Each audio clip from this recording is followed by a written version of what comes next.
வணக்கம் யுவர்ஸ். ஸ்ரீமத் பாகவதம். ஸ்ரீமதி கீதா வீரராகவன் எழுதிய ஸ்ரீமத் பாகவதம் இதுவரை 19 பகுதி படித்திருக்கிறேன். தற்போது 20வது பகுதியை காண்போமா? காலத்தை படைத்த பிறகு பிரம்மா முன்பே கூறியபடி உலகிற்கு ரிஷிகள் மிகவும் அவசியம் என ரிஷிகளை மிகவும் ஆசையோடு படைக்க ஆரம்பித்தார். பிரம்மா படைக்கும் இந்த ரிஷிகளின் பெயர்களை கேட்டாலே ஆனந்தம் உண்டாகும். அவர்களை நினைத்தாலே நன்மை பயக்கும். அவர்கள் யார் யார் என்று பார்ப்போமா? மரீசி, அத்திரி, ஆங்கீரசர், புலஸ்தியர், புலகர், பிருகு, கிரது, தட்ச பிரஜாபதி, வசிஷ்டர் மற்றும் நாரதர் முதலிய 10 ரிஷிகளை படைத்தார். ரிஷிகளை படைத்த பின் 4 வேதங்களையும் சாஸ்திரங்களையும் படைத்தார். பிறகு யமனை படைத்தார். கர்தம பிரஜாபதி உள்ளிட்ட பிரஜாபதிகளை படைத்தார். இந்த பிரஜாபதிகளின் நிலையானது பூமியில் வம்சங்களை விருத்தி செய்வதாகும்.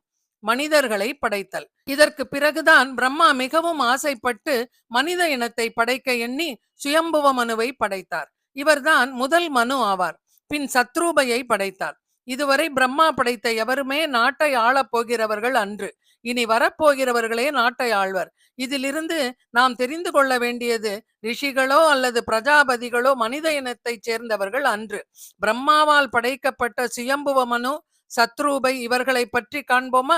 இவர்கள் இருவரும் பூமியில் பிரம்மாவால் படைக்கப்பட்ட முதல் ஆண் பெண் ஆவர். பிரம்மாவால் படைக்கப்பட்ட ரிஷிகள் எவரும் நாட்டை ஆளப்போவதில்லை. சனத்குமாரர்களும் தவமே பெரிது என்று சென்று விட்டனர். சுயம்புவ மனுவே நாட்டை ஆள்வதற்காக முதலில் படைக்கப்பட்டார். அவர்கள் இருவரும் பிரம்மதேவரை சந்திக்கின்றனர். பிரம்மதேவனிடம் தாங்கள் செய்ய வேண்டியது என்ன, கட்டளையிடுங்கள் என்று பணிவுடன் கேட்கின்றனர். அதற்கு பிரம்மதேவன், குழந்தைகளே, உங்களுடைய வார்த்தைகள் எனக்கு மிகவும் மகிழ்ச்சியை கொடுக்கின்றது. என்னுடைய கட்டளையை ஏற்று பூமியில் தர்மத்தின்படி பிள்ளைகளை பெற்று தர்மத்தின் வழியே ஆட்சி செய்வாயாக. யாகங்கள் பல செய்து பகவானை வழிபடுவாயாக என்று கூறினார். மனித குலம் பெருகும்படி செய். பகவானை எப்பொழுதும் இதய கமலத்தில் வைத்து தியானம் செய்து கொண்டு இரு என்று கூறினார். சுயம்புவ மனு சத்ரூபையை திருமணம் செய்து கொள்கிறார். அவர்களுக்கு பிரியம்பரதன், உத்தானபாதன் என 2 ஆண் குழந்தைகள் மற்றும் தேவகூதி, ஆகூதி, பிரசூதி என 3 பெண்களும் பிறந்தனர். பிரியம்பரதன் இவருடைய மகன்தான் ஆக்னித்ரன். அவன் மகன் நாபி. நாபி மகன் ஜடபரதன். உத்தானபாதன் இவருடைய மகன்தான் துருவன். தேவகூதி கர்த்தம பிரஜாபதியை மணந்தார். ஆகூதி ருசி என்பவரை மணந்தார். பிரசூதி தட்ச பிரஜாபதியை மணந்தார். இவர்கள் ஒவ்வொருவரை பற்றியும் பின்வரும் பகுதிகளில் விளக்கமாக காண்போம். பிரம்மதேவரின் கட்டளைப்படி சுயம்புவ மனு மேற்கொண்டு மக்களை படைக்க ஆரம்பிக்கின்றார். ஆனால் படைத்தவர்களை வைக்க அங்கு பூமியை காணவில்லை. அதனால் பிரம்மதேவரிடம் சென்று முறையிடுகின்றார். தந்தையே, தாங்கள் கூறியபடி ஜீவராசிகளை படைக்க தயாராக உள்ளேன். ஆனால் பூமி இருந்தால்தானே இதையெல்லாம் செய்ய முடியும். அந்த பூமி எங்கு இருக்கிறாள்? மனிதர்கள் இருப்பதற்கு இடத்தை காணவில்லையே என்கிறார். எனக்கு முன்பு தங்களால் படைக்கப்பட்ட ராட்சசர்களான இரண்யாட்சகன் பூமியை கடலுக்குள் ஒளித்து வைத்துள்ளான். நமக்குள் ஒரு சந்தேகம் வரலாம். பூமிக்குள் தான் கடலே இருக்கின்றது. அப்படி இருக்க பூமியானது எப்படி கடலுக்குள் சென்றது என்று.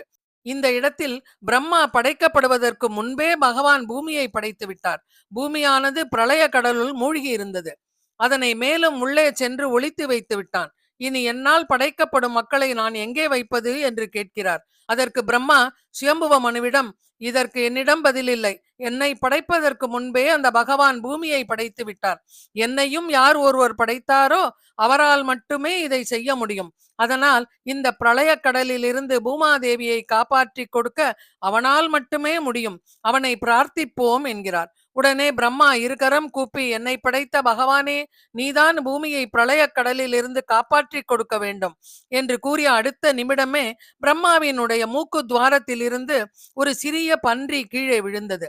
அதாவது கட்டை விரல் அளவு உள்ள ஒரு பன்றி கீழே விழுந்ததை கண்டு பிரம்மா, என்ன இது, கட்டை விரல் அளவில் இத்தகைய சிறிய பன்றி கீழே விழுந்துள்ளதே என்று அதனை மிகவும் ஆச்சரியமாக பார்க்கிறார். அதன் பிறகு என்ன நடந்தது என்று தெரியுமா? அதனை நாளைய ஸ்ரீமத் பாகவதம் 21வது பகுதியில் காண்போமா? மிகவும் சிறப்பு வாய்ந்த பகவானின் வராக அவதாரத்தினை நாளை காண்போம். பூமியில் முதல் மனித படைப்பை இன்றும் சரியாக தெரிந்து கொள்ளாமல் தவறான கருத்துக்களே திணிக்கப்பட்டு வருகின்றது. இதை நாம் அனைவரும் உணர்ந்து சரியான பதிலை பலருக்கு கொண்டு போய் சேர்ப்போம். நன்றி, வணக்கம்.